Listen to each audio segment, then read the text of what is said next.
ဟာလေကျွန်တော် live stream နေတဲ့အခါနဲ့ကျွန်တော် blog ရိုက်တဲ့အခါမှာအသုံးပြုနေတာကိုကအဲ့ဗာလေးသုံးပြီးအဆင်ပြေမလဲကို အဲ့ဒါဆိုရင်ဘိုးရှိမှာပေါ့နော်အခုနောက်ပိုင်းဝယ်များလာတဲ့ဒီ Vodafone ကနေထုတ်ထားတယ်ပေါ့နော်ဒီ Jewelland Wireless Mice လေးပေါ့နော်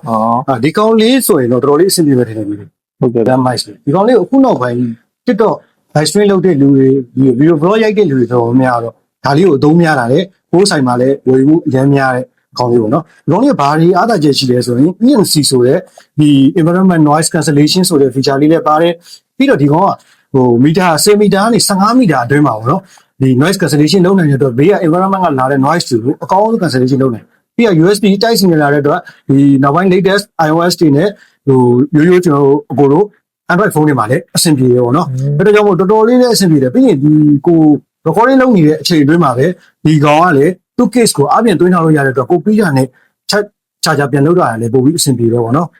ဒါလေးတော့ရှိပါတယ်ကိုရှိဟုတ်ကဲ့